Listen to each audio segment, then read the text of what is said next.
we haven't done daily commitments. They would meet every single day to talk about their goals, what they need to achieve. So we need to get back to that to keep their focus. This 6 months that we're in now, we're halfway through the 6 months, that will dictate how successful we are in growing this business. So yeah, we've got to capitalize on that and get a bit more uncomfortable, have a bad time for the hope and the expectation that it's going to become a good time in future. So I'd rather do that now. One of the success factors for Billionaires was the simple fact that they were far more shameless than an everyday person. And that got me interested. And it was just to say, like, they were ruthless in the pursuit of what they wanted. They didn't care, you know, what it made them look like necessarily, or any element like that. What he was asking was, okay, pick an enemy, essentially. And if your enemy is disingenuine sales tactics, or people trying to sell things when they genuinely can't help the other individual on the other side of the sales funnel, or the, hey, come meet me for a coffee kind of messages. If that's your enemy, what is the opposite of that? And I think if we can find the opposite of that, that is how we bring that relentless focus on the customer experience into the sales process. So I think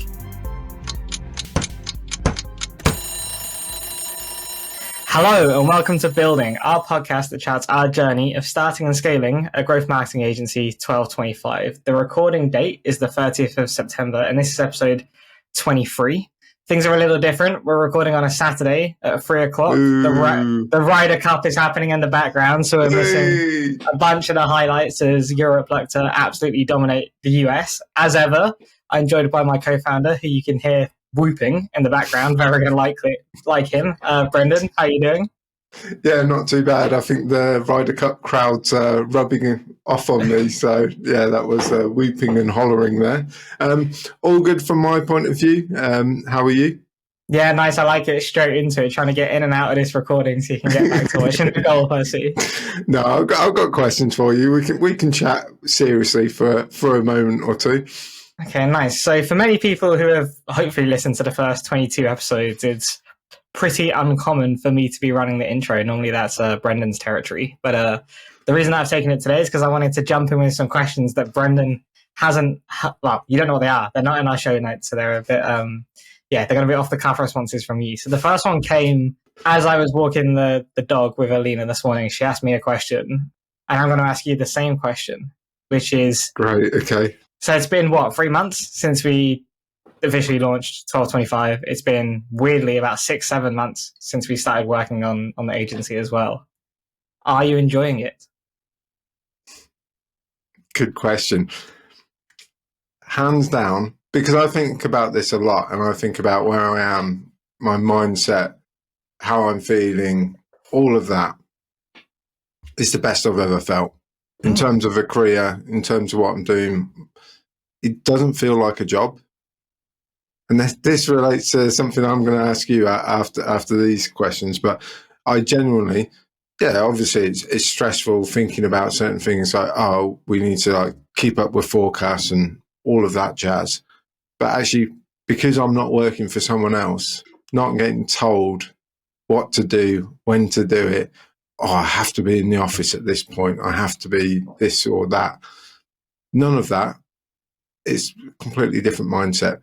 Now I'm working for us, for myself, and it's for my mindset, it's just a world away. And personally, I'd recommend it to anyone. I don't think I'll go back into a corporate setting after we're successful. There's no chance I'm going back to a corporate setting or an agency setting and being one of the numbers. I don't want to take orders from people. So honestly, but that aside, the experience and what we've done and what we've built so far, when you look back at what we've done and what we've achieved so far, it is amazing. And I sit back there and I'm like, gee, it's amazing what we've done, to be fair. So yeah, am I enjoying it? 100%. Nice. I am going to ask you a follow-up question, but I've just realized I am drinking the least the podcast friendly type of drink you could possibly do. I've got the shaker at the bottom of this, which you can probably hear. So maybe it'll rival my squeaky chair. So yeah, exactly. So the follow up to that is, are you more or less stressed? What, than working other places? Less stressed. Okay, interesting. Less stressed because I'm relying on myself. I'm relying on like you as a partnership. I still think, we're gonna achieve great things. I'm not worried. Yeah, there's going to be bumps in the road. It's about resilience, but all of the factors that I've preached and all of the lessons that I've learned in my previous 15-year career are culminating into a head now, and it's kind of prove it territory. A bit like what the US are having to do in the Ryder Cup. They're going to have to prove kind of every shot to stay in the game. That's what we've got to do now. It's serious, but it's not stressful. It's kind of almost focused, and so that's the way I described it to Alina is that I'm less stressed, but I think about it more, if that makes sense. So I would say that when we were in our previous roles, and actually kind of any job that I've held, like, I was pretty good at, okay, clocks struck whatever time it was that I decided to finish for that day, and then just put that to the back of my mind and go focus on other things. I definitely say now that isn't the case. Like, I come home and immediately just want to grab my laptop and carry on, or go to bed thinking about work, wake up thinking about work. I say work, it's not really work. Like, I definitely feel like I'm pretending, rather than actually doing a job. But I'd say I think about work more, but don't stress about it, if that makes sense. I can't find the words to explain it. It's a really good question, and maybe I'll spend a couple of weeks reflecting and come back with a more kind of concise way of putting it. But before, like, we've got a meeting in London, client meeting, this, that, and the other, and there'd be an anxiety. It's like, I've got to get there on time. I've got to do this. You know, all of that fills your head when you work for someone else. Now, it's like, I'm looking forward to it. I'm generally looking forward to going and spending the day in the office of a client. Whereas before I'd be like, oh no, that's my worst nightmare. What if I say the wrong thing and they say something to my boss and my boss has a go at me? Half the time that would have been you, but you know, you still had that fear. Whereas now, doesn't come into it, and it does feel like a hobby. So I'll think about it more, because it's a good question, and it's something that makes you reflect. I've got one more before we move on. Okay, because I've got questions for you. You said it. I wasn't expecting you to say it, but you said it, which is interesting. So one of the, like, since I've only had a couple of hours, but since reflecting on that question this morning, I was thinking about where my sources of stress came, like, historically. And don't say me. Well, that's a given. I think anybody who's worked with you knows that's the case. No, I'm joking. But on a serious note, like, the thing has always come from the fact that, I guess, like, not judgment, so to speak, but the fact that someone else kind of had control of my career development, right? Like, okay, that I can harness it to a point, but I can't change everything within an organization to the level that I can now. And that always caused me a great deal of stress. Like, to your point, I was always scared of making a mistake, but not because of the mistake itself. I couldn't really care about that, but I was scared about the impact it was going to have on my career development, which, like, is just not a stress that you have a scene when you're running your own business. You pretty much alluded to the same thing there, that one of the things that stressed you was, like, the possibilities of judgment or negative implications should you make a mistake or say the wrong thing. So let's assume people we hire will have a similar mindset. How do we, like, eradicate that? Great question again. And it's one I don't think you can answer fully. Because I've now realised as well, this is our business. This is something that we care about. Like, this is our everything, essentially. Workers, they'll have different drivers, and you can't expect them to care about the business as much as we do. But then we've got to kind of focus in on their drivers and understand that. And I think it's a case of classic people management, learning what makes them tick and kind of really focusing in. And we've started to touch the kind of tip of the iceberg in terms of perks and stuff like that, making them more bespoke for the people that come in. letting them choose what they want instead of, oh, okay, great, we get these perks. That's not relevant to me. That's not relevant to me. I think little bits and pieces help on that front, but I don't think you'll ever get to that phase of, unless we fully trust them to do work,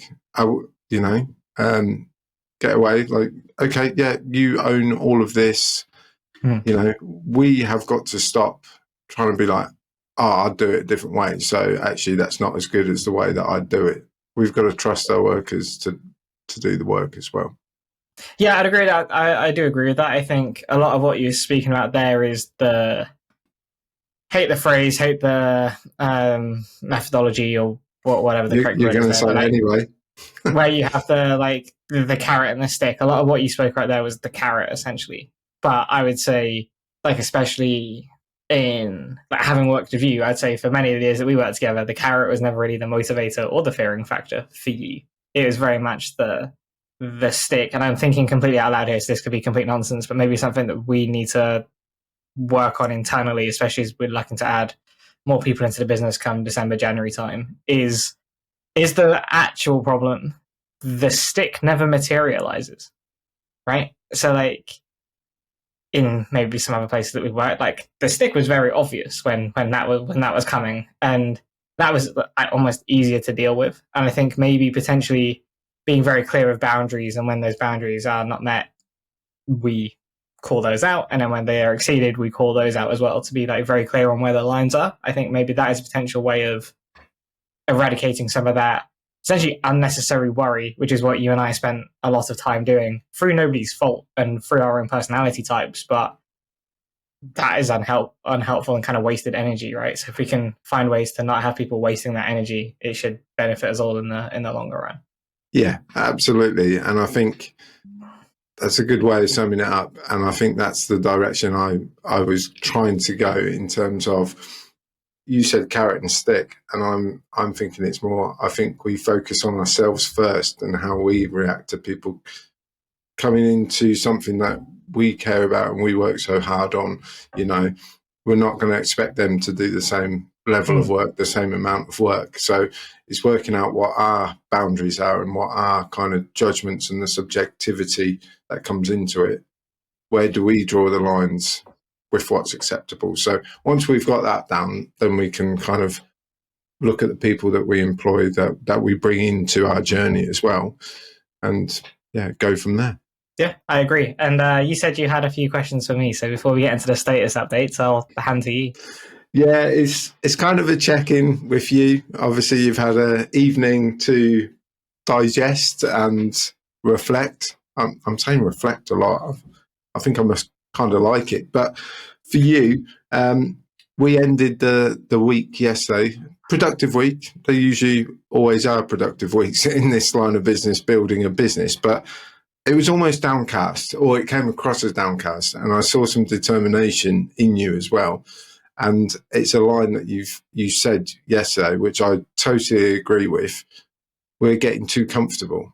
We're not pushing ourselves enough, potentially. How do you feel after kind of almost venting a little bit yesterday? It's like, we need to keep pushing. And can you explain why you're feeling like that as well? Oh, interesting. Okay. The why is interesting. As in, for the listeners, I think we understand the whys, and I think partly I'll give you a bit of my thoughts about it.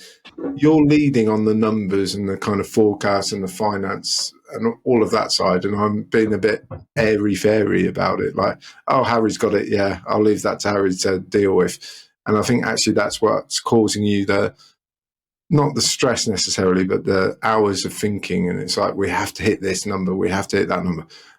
And I'm constantly saying, oh, what number do we have to hit again? Oh, right, okay, yeah. So I haven't got that stress. But I was talking to my wife yesterday about it as well. And yes, said, I'm probably going to have to pick up some of that slack for you as well. But we had that conversation yesterday after the finance meeting, and I could tell you were like determined, but also kind of getting anxious about it as well, where we are, the position we're in at the minute.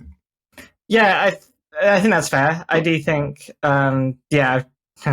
Try to reflect on it, to use a word that's come up several times in the first 14 minutes of recording.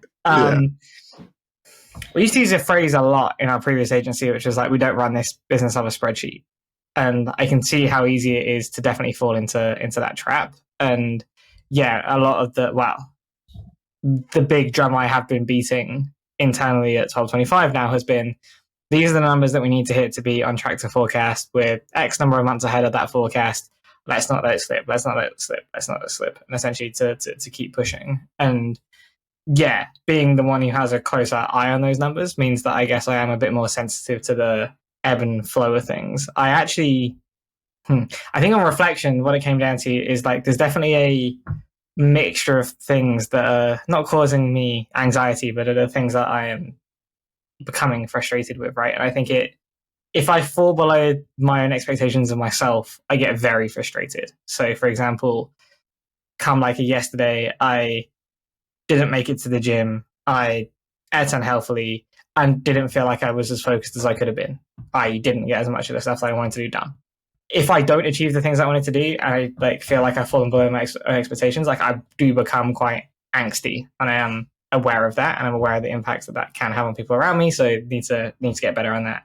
And yeah, I think the second thing is, rightly or wrongly, like I know where we want to get to, and I feel like I have to push to get us there. Not because I don't mean that's not because you're not pushing. I just mean like that's just personally how I cope with things, and especially in the role that I had prior to us starting this was like there are 50 other people you had to take along on that journey, right? So like you had to be the leading force of that push to make sure that everyone was kind of coming along with you.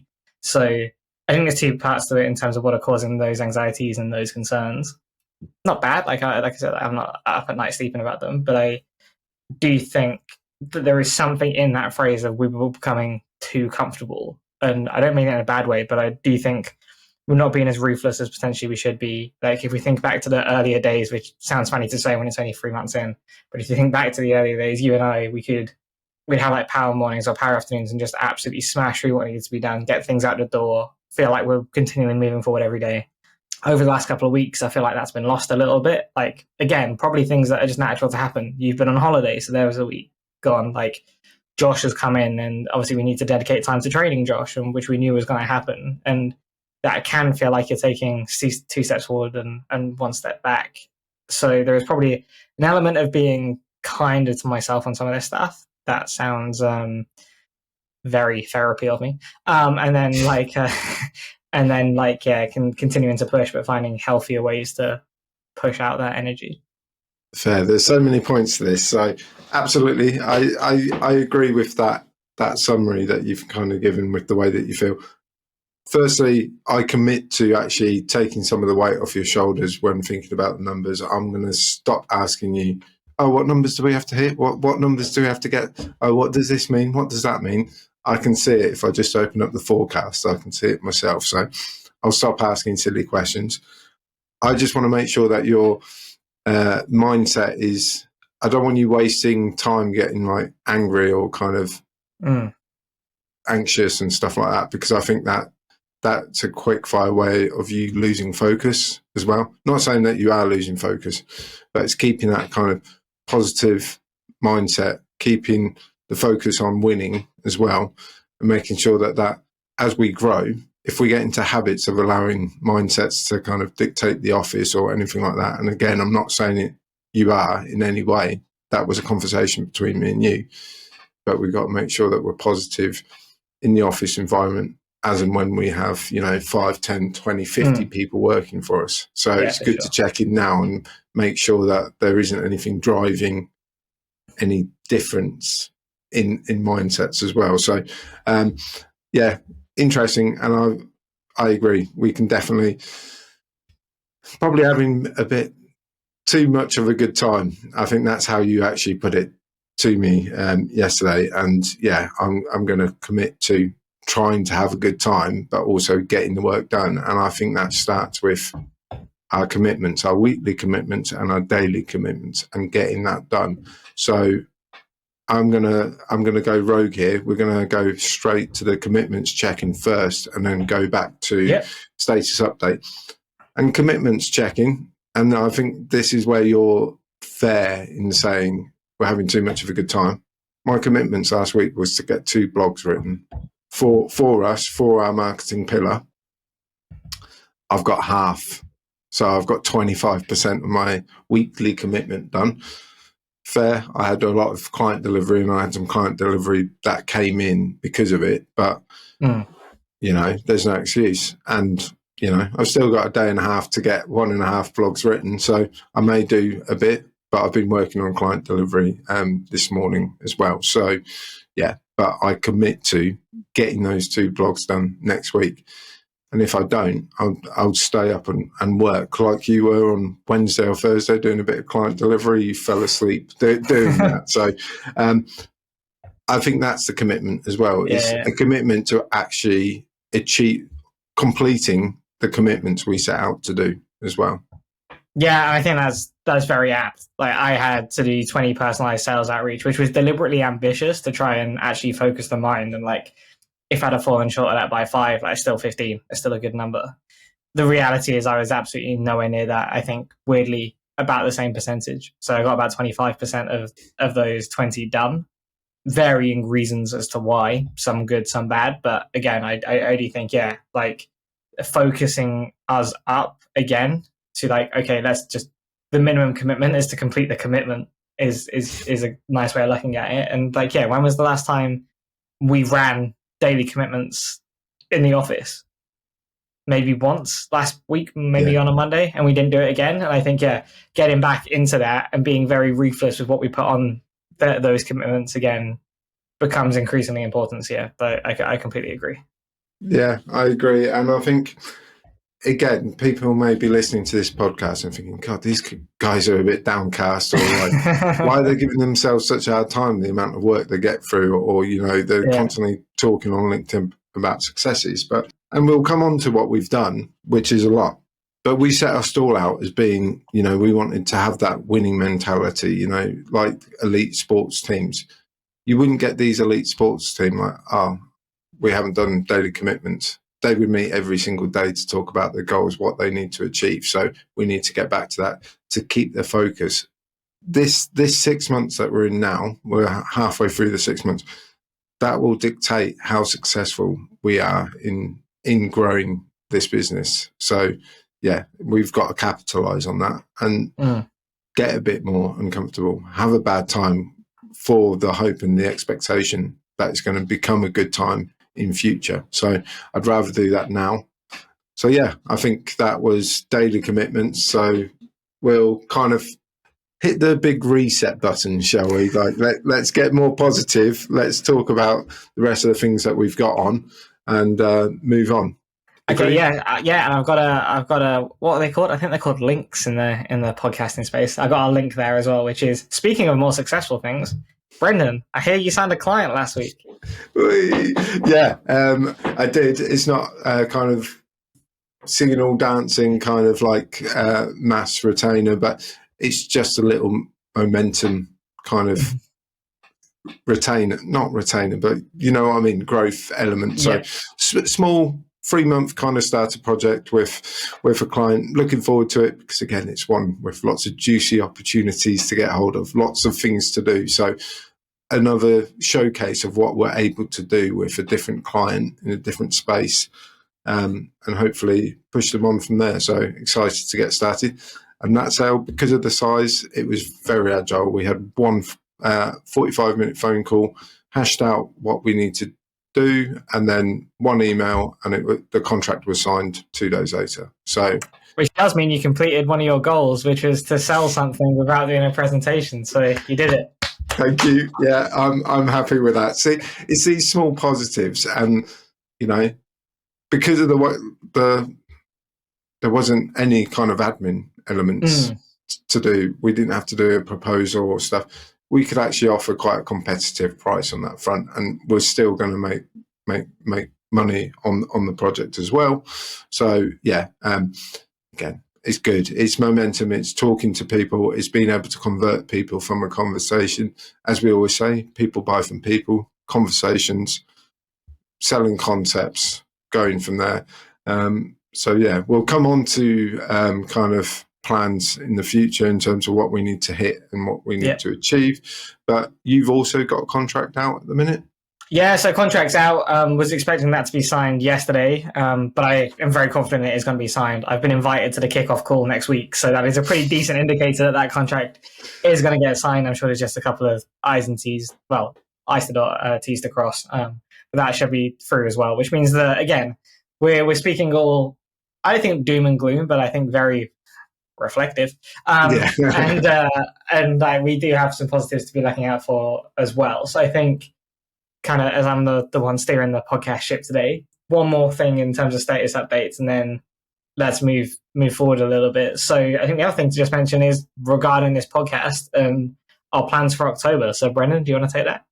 Yeah, absolutely. So we've delved into the analytics and clearly seen that the podcasts that get listened to the most and interacted with the most are the ones with guests. Special guests on.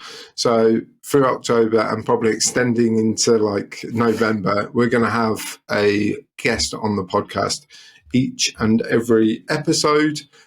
We've got a couple of agency owners lined up to talk about different things. We've got a social media expert lined up as well. I'm not going to reveal it yet or spoil the surprise.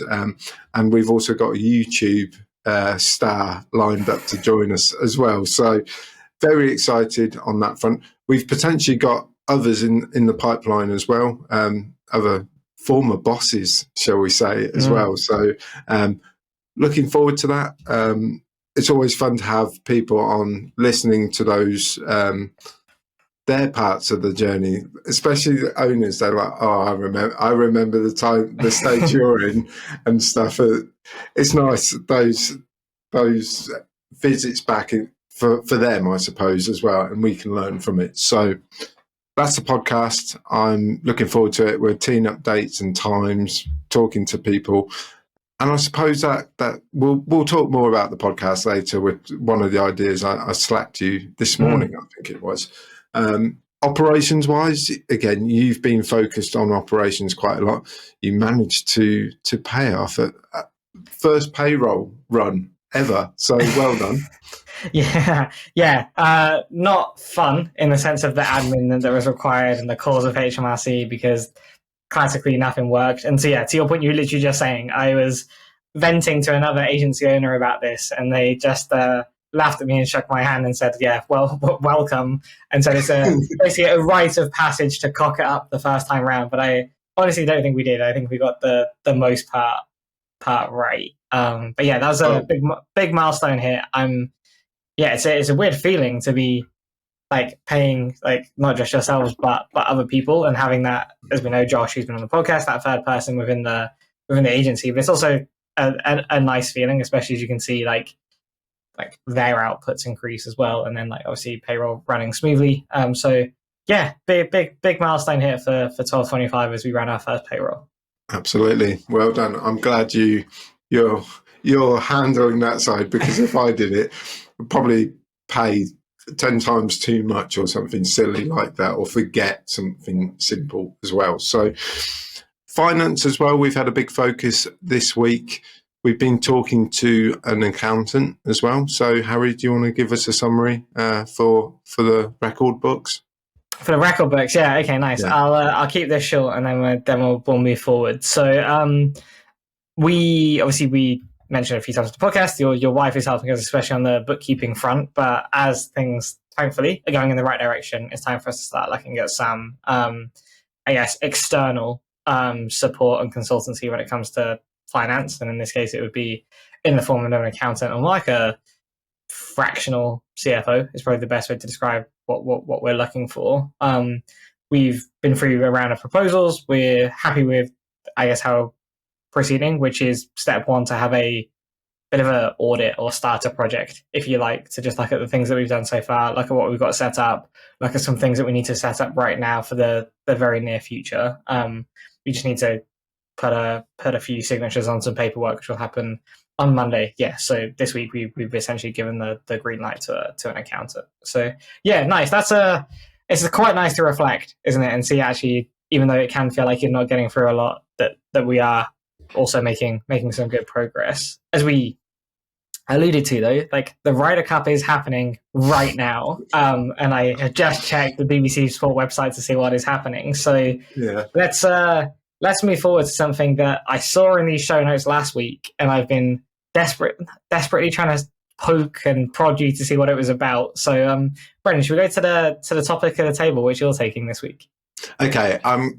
I'll preface this with, I don't know where I'm necessarily going with, but it's just an idea. And I think this is a showcase of my mindset when it comes to sales as well. So, and I've titled this topic at the table as "How shameless do we go?"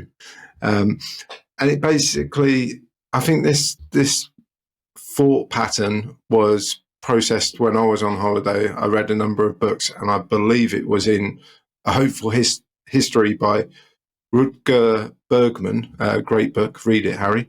And it was talking about money and capitalism and communism and kind of the factors between them.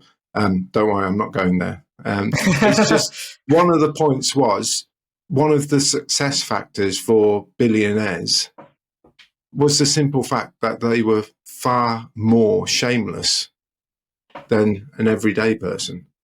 And that got me interested. And it was just to say, like, they were ruthless in the pursuit of what they wanted. They didn't care, what it made them look like necessarily, or any element like that. And I was looking back, and it's like sales and kind of, when you just try things, especially at this stage, we've had 6 months of trying things, like sending out different outreach messages, sending out different videos, connecting people, LinkedIn, and like jamming information down their throat. Obviously, we've talked a lot about the kind of process of LinkedIn versus email, elements like that. And it's just certain bits got me. It's like, oh, I've just got connected with this person. They probably saw some of my content, and I'm trying to ram a sales message down their throat the minute they connect with me. Whereas actually, maybe I should sit back a little bit and let them come to me, because they've clearly come and connected with me. Is it from listening to this podcast, for instance? Is it from some of the content that I'm trying to put out on LinkedIn? So from that side of view, maybe I should stop getting so excited, stop spending so much time on LinkedIn as well. I'm getting a bit of an addiction on LinkedIn and spending too much time there. And I think it's just figuring out actually what's the best way. Should I just keep it targeted to the sales stuff? Should I just keep focusing on my pillar, which we agreed in the past week, for now anyway? I'm going to lead on the marketing pillar. You're going to lead on the sales pillar. Just so we can get kind of more stuff, like dedicated time to work on each of those. And it's how many messages we had a debate. Is it 3 messages in a sequence that someone gets before we give them the old breakup email? Is it 5 or 6? How far do you go? How shameless do you get? And that's the mindset for me. And I think often it's probably, I haven't even been that shameless necessarily, but in my mindset, because it's gone from 0 to maybe 50 miles an hour, not 100 miles an hour. It's just that checkpoint. It's like, what am I doing? Am I doing the right things, or am I being far too shameless? Am I even disturbing our brand reputation by being a bit shameless at times? So what's your thoughts on that? I have many on that, as you're probably aware. Okay, let me ask you a couple of questions on it. Okay. So first of all, can you give me one example where you believe you have been shameless in the sales process that we've been going through thus far? This is away from our sales process that I feel like I've become shameless. I get excited when people connect with me on LinkedIn, and then I'm instantly there with a message, and it's almost like instantly a sales type message, and it doesn't need to be, I don't think. Is that shameless? I don't know. I just don't want to turn people off if they're connecting, and it's like, oh God, this guy's just another salesman. Like, we all get it. We all get the 10 emails a day from link builders. Like, yeah, we can build links for your site and stuff. And I don't want to be like that. I want to be seen as more of a, resource where people could, like a trusted resource, especially the helpful content and a relentless focus on the customer experience. Are we doing that? Okay, so I have some more thoughts on this. So Okay. the challenge that I'd put back to that is, in those instances where you have, like, say, connected with someone and then you've gone initially in with a sales message, which I agree, like, probably isn't the play. But have you done that to anybody you don't believe you can genuinely help? Oh no, absolutely. Yeah, that's a great point of that basically wins the argument. It's like, we can help people, and it's also frustrating when people can't see their opportunities or don't want to spend the money either. And I'm not even saying that. It's like some clear wins. It's like, have you noticed this site that is eating off of your brand and they don't respond? And it's like, how do we get to them? So, okay, so this is actually the part that interests me the most, and this is a conversation that we started in the office. So I think we should go into it a little bit. So I think my take on this from your side, and like for me, I think it's slightly different, but the outcome is the same. That I think one of the biggest blockers to your numbers of like targeted sales outreach and things like that being higher has been this like barrier or like line of, as you're calling it, like shamelessness, essentially, that you're trying to flirt with, which I don't necessarily think it is, but I think that's what you're thinking at the moment. And you had a nice rant, and I think it's okay to say this, in the office the other day around how you hate the message. It's just like, hey, I'm at Ecom Expo today. If you see me, come say hi, let's grab a coffee, etc., etc. And you said you hate those because they seem, they just don't seem genuine. They seem very salesy, very, I guess, not customer focused, very personally focused, right? So very self motivated. And I can get on board with that way of thinking. And when I was at Ecom Camp in Chester, which I think we mentioned on last week's podcast and maybe the podcast before, there was one talk, and I'm really sorry, I cannot remember the guy's name or his company, but he was talking about different ways he gets branding conversations going with clients. So I think one of the ones he mentioned was Virgin Atlantic, and then there was another one, potentially, I want to say Rolls-Royce, but maybe a different brand. And what he was asking was, okay, pick an enemy, essentially. And if your enemy is disingenuine sales tactics or people trying to sell things when they genuinely can't help the other individual on the other side of the sales funnel, or the, hey, come meet me for a coffee kind of messages. If that's your enemy, what is the opposite of that? And I think if we can find the opposite of that, that is how we bring that relentless focus on the customer experience into the sales process. So I think, going back to commitments and focus areas for us, I think if there's anything that we focus on next week beyond like the things that you and I can individually control, I think it should be trying to answer that question, which is, what is the opposite to the thing that makes you cringe the most in the current sales process? Yeah, I think that's a really good point. And instantly, straight away, I don't know how to summarize it other than actually giving the specific example. Again, I was sitting on LinkedIn this morning, shock.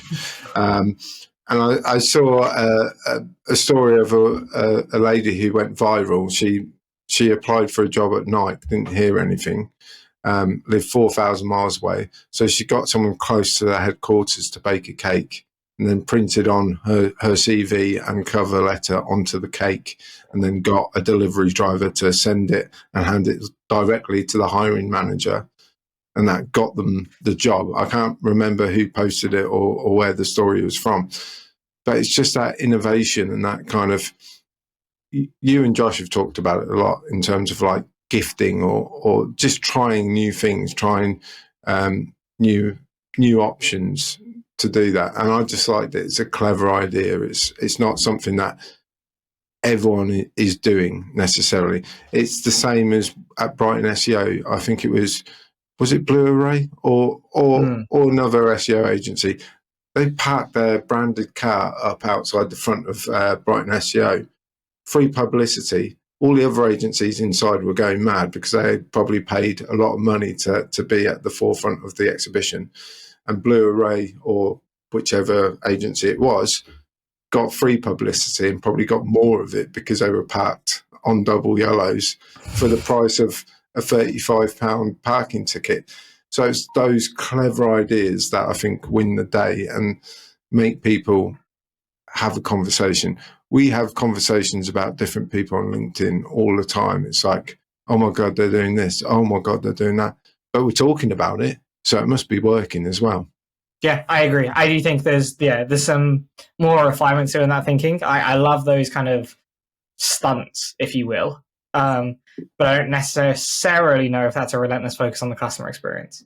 No, that's fair. But I think the uniqueness and the originality of the ideas wins through compared to, I literally just put in e-commerce expo or different exhibitions just to see what's going on, like what they're talking about. And literally every single post in the feed was, hey, I'm at the e-com expo, come meet me for a coffee. Now, Josh was there. If he also posted that, I would have cried. I'd be like, no, I'm done. I'm going home. I'm done for the week. But he didn't, thankfully. He was talking about getting free pens, which was a bit different, at least. Cool. All right, nice. So let's move us on then, as we like to round out this episode. And quite apt based on what we've been speaking about then. Yeah. Commitments for the following 5 working days. What have you got? Yeah, I mean, when it comes to being co-founders, I think the working days are pretty much every day. I'm doing something every day. But by the next podcast recording, which we can always push, no, I'm joking. In the 5 working days, I'm going to get those 2 e-commerce blogs done, written, one of them at least reviewed and on the site and launched. Okay, nice. I like it. That's achievable, yeah? I'd say so. I mean, good. Yeah, push me, yeah. If you want to push, make it 10. Yeah. But no, I think that's realistic. And I think the big thing that we need to go back to is, I guess, kind of the nature of this podcast and definitely the title of it, but like building, and in this case, building that momentum back up a little bit. That I think we, not even in a bad way, but we've lost a little bit over the last couple of weeks. So building that back up, I think, is important. And on that note, that kind of leads to my thinking, which is, with the work that Josh and I are doing together, like that is, I think, in terms of like long-term optimization, the right thing. But in the short term, that is reducing some of the things that I can be doing individually. So my focus is going to be personalized sales outreach again, but reducing that number by half. That makes it a lot more attainable. And if you break it down, that's like 2 a day, which seems way more manageable. So yeah, going to go for 10 personalized sales outreach. And then something that isn't as quantifiable right now, but essentially something that I started on Friday afternoon was the drum that I've been banging around HubSpot admin. Like that had slipped a little bit. So finding ways to automate some of the things that you, Josh, or I were having to do repeatedly, which meant some fields had to be deleted and then like copied and changed, et cetera, et cetera. So I want to finish off what I'm calling HubSpot admin, but it's very difficult to quantify. I'll kind of know when it's done, but in terms of tracking us to that, I just call it HubSpot admin, and then next week when we record, I'll say yes or no to if it was achieved. Okay, fair. It sparks something. Maybe we can discuss this in the next podcast about plans, because I was talking about things like HubSpot work to optimize, because you keep saying it in the office, as we grow, we need to be perfect with our data quality, every process in place. We also need to write these processes down, like you and Josh have been doing on Notion with the sales process. We need to make sure every part and parcel of it, the frameworks are done. It's a bit like what Phil mentioned to us, Phil from Blend, agency ops. Now is the time to get our frameworks and processes written down, because trying to write all of that, getting the paperwork sorted in future is a lot harder than doing it as we go. Yeah, I completely agree. Perfect. Nice. All right, I think that you said to me before we started recording, aim for somewhere between the 40 and 50 minute mark, and we're at 45 and 12 seconds right now. So we've done a pretty decent job of that. As we mentioned a few times, we're going to get back to watching the Ryder Cup. So I think how we end is very apt as well. But Brendan, I'll give you those honours. Perfect. Well, swing well, putt true. Go Team Europe. To help us build our audience, please like, share and subscribe. If you listened on Apple or Spotify, please leave us a 5-star review. And if you watched us on YouTube, please leave a question or comment and we'll get back to you. Thank you.